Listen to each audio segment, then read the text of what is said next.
In the Middle Ages, makeup was used, but its application and ingredients differed significantly from modern practices.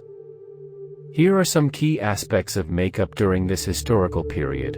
White lead, a compound of lead carbonate, was historically used in various applications, including cosmetics, during different periods in history, including the Middle Ages. In the context of makeup during the Middle Ages, white lead was often used as a key ingredient in face powders to achieve a pale complexion. Here are some important points about the use of white lead in cosmetics. White lead was prized for its ability to create a fair and pale complexion. Women in the Middle Ages applied face powders containing white lead to lighten their skin, adhering to the beauty standards of the time. While white lead was effective in providing the desired cosmetic effect, it posed significant health risks. Lead is a toxic substance, and prolonged exposure to white lead could lead to various health issues, including skin problems, lead poisoning, and other serious health conditions. The use of white lead in cosmetics had unintended consequences, as it could cause skin damage and negatively impact overall health. Despite these risks, the fashion for pale skin persisted, and the use of white lead continued for an extended period. Over time, awareness of the health risks associated with lead exposure increased. Regulations were eventually implemented to restrict the use of lead in cosmetics. In modern times, the use of lead-based cosmetics is prohibited due to its well-documented health hazards. As societal attitudes and beauty standards evolved, the emphasis on achieving an extremely pale complexion diminished. Consequently, the use of lead-based cosmetics declined, giving way to alternative beauty practices. In the Middle Ages, herbal mixtures were commonly used in cosmetics and beauty practices. These mixtures often contained various plant extracts, herbs, and natural substances. Here are some aspects of herbal mixtures in medieval cosmetics. Herbal mixtures were often used to create face powders. These powders served multiple purposes, including providing a lighter complexion, covering blemishes, and achieving a desired cosmetic effect. Ingredients such as chalk, herbs, and plant-based powders were combined to form these mixtures. Herbs and plants were used to extract natural colorants for cosmetics. For example, red pigments derived from plants or insects were utilized to create rouge for adding color to the cheeks. Herbal mixtures were not only used for decorative purposes but also for skincare. Certain herbs were believed to have beneficial effects on the skin, and these were incorporated into cosmetics to promote healthier skin. Along with their cosmetic properties, herbal mixtures were often scented with the inclusion of fragrant herbs and flowers. This added a pleasant fragrance to the cosmetics used during the Middle Ages. The ingredients for herbal mixtures were generally more accessible to people compared to certain exotic or expensive substances. The use of local herbs and plants made it possible for a broader range of individuals to engage in beauty practices. The specific herbs and plants used in these mixtures could vary based on cultural preferences and regional availability. Different regions had their own traditional herbal combinations for cosmetic purposes. During the Middle Ages, cosmetics were often prepared at home, and individuals, particularly women, would create their own beauty products using locally available herbs and ingredients. In medieval times, there was often a blurred line between cosmetics and medicinal remedies. Many herbs used in cosmetics were believed to have medicinal properties, and the application of cosmetics was sometimes seen as a form of self-care and health promotion. It's important to note that while herbal mixtures provided a more natural alternative to certain cosmetic practices, the understanding of skincare and cosmetic safety was different from contemporary standards.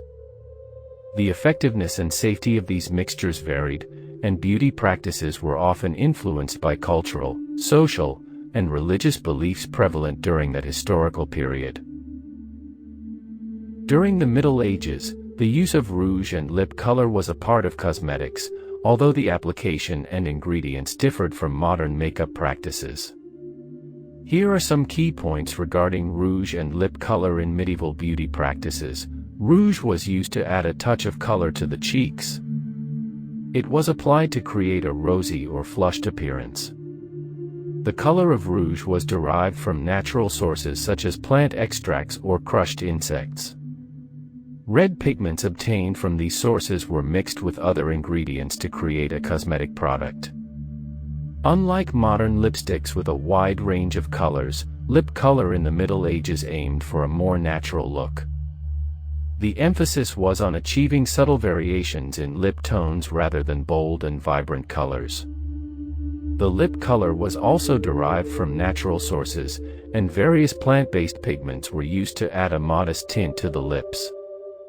The application of rouge and lip color was done with limited tools compared to modern makeup brushes.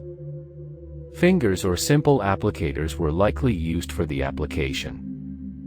The application of makeup, including rouge and lip color, was generally more modest compared to contemporary standards.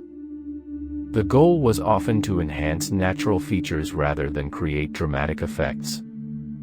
Social significance: the use of rouge and lip color carried symbolic meanings. A rosy complexion, achieved with rouge, was associated with good health and vitality. Lip color, while subtle, was used to accentuate the lips and contribute to an overall aesthetic. Beauty practices varied across regions and cultures. Different societies had their preferences for the application of rouge and lip color, influenced by cultural norms and beliefs. Religious authorities sometimes spoke against excessive vanity and the use of cosmetics. However, the extent to which these teachings were followed varied, and many individuals continued to use cosmetics. It's important to understand that makeup during the Middle Ages was shaped by the available resources, cultural norms, and societal perceptions of beauty at that time. The ingredients used were often natural, but the safety standards and understanding of cosmetic formulations were different from contemporary practices. Eye makeup during the Middle Ages was less elaborate than modern practices, but there were still certain cosmetic practices related to enhancing the eyes. Women in the Middle Ages used kohl or soot to darken their eyelashes and eyebrows. This was done to define and emphasize the eyes, although the application was generally more subtle compared to later periods. Eye makeup often involves the use of natural ingredients such as plant extracts. These natural substances were used to create pigments for defining the eyes. The color palette for eye makeup was limited, and earth tones were commonly used. Dark shades, such as brown and black, were applied to enhance the eyes. The application techniques were simpler compared to modern eye makeup. Fingers or basic applicators were likely used for the application of kohl or soot. Eye makeup practices varied across different regions and cultures during the Middle Ages. Local traditions and preferences influenced the way individuals adorned their eyes. Similar to other aspects of cosmetics, there were instances where religious authorities spoke against excessive vanity. However, the use of subtle eye makeup persisted. In some cases, eye makeup was applied for functional purposes, such as protecting the eyes from the sun. The darkening effect of kohl or soot could help reduce glare. As the Middle Ages transitioned into the Renaissance, makeup practices evolved. The Renaissance era saw a revival of interest in aesthetics, leading to more elaborate and intricate makeup styles. It's essential to recognize that the use of eye makeup during the Middle Ages was influenced by the available resources, cultural preferences, and societal norms of the time. The application was generally modest compared to contemporary makeup trends, and the emphasis was often on enhancing natural features. In the Middle Ages, the practice of hair dyeing was not as sophisticated as it is today, but people did attempt to change their hair color using various natural substances. Here are some aspects of hair dyeing during the Middle Ages. Henna was a commonly used natural dye for coloring hair. It could produce a range of colors, from red to brown, depending on factors such as the original hair color and the duration of application.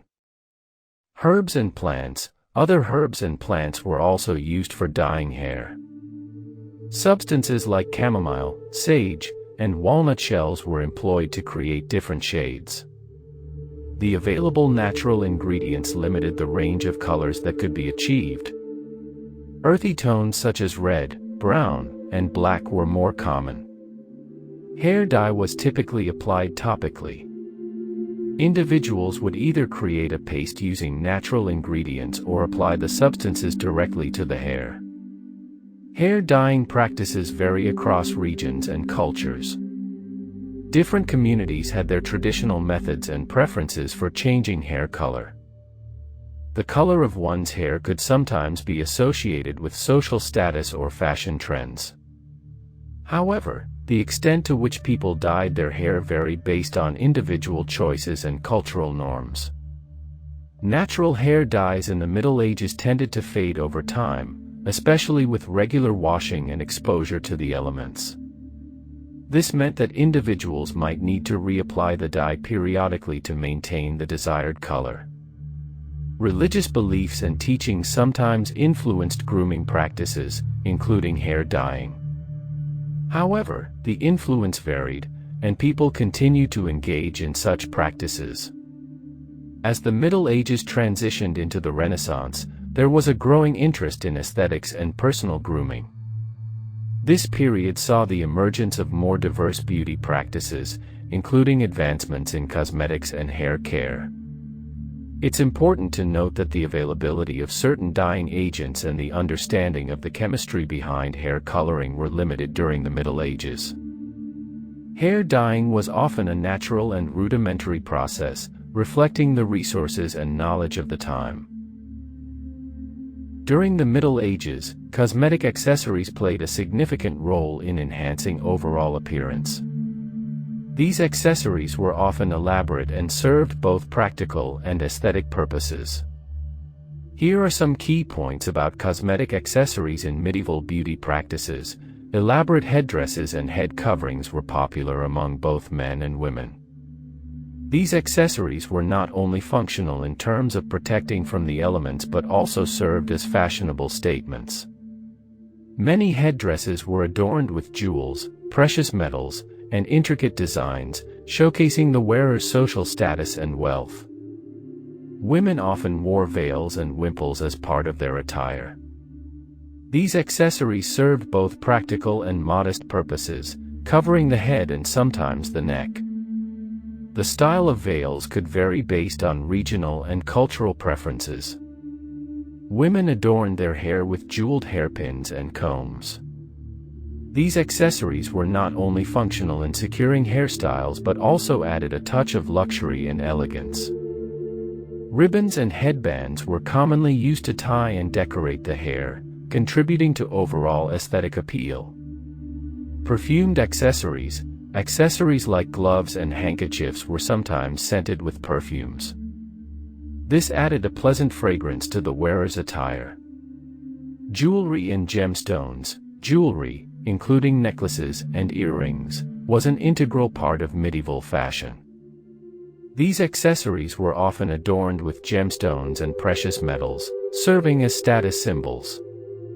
Rings and bracelets. Rings and bracelets were worn as decorative elements, and their designs varied based on individual preferences and cultural influences. Mirrors, though not as widespread as today, were used as portable accessories. Compact mirrors were often made with polished metal surfaces. Some individuals carried small cases containing cosmetic items, such as powders and ointments. The choice of accessories often had symbolic meanings. Certain jewelry and headdresses might signify marital status, social standing, or religious affiliations. The hierarchy of adornments could indicate the wearer's place in society, and sumptuary laws were sometimes enacted to regulate the type and amount of accessories individuals could wear based on their social class. The quality of materials and craftsmanship in creating these accessories reflected the wearer's social standing. High-quality materials and intricate designs were reserved for the upper classes. Cosmetic accessories during the Middle Ages were an essential part of expressing personal style, social standing, and cultural identity. The use of precious materials and the symbolic significance of these accessories added layers of meaning to medieval fashion. Thank you for watching. Please subscribe for more videos.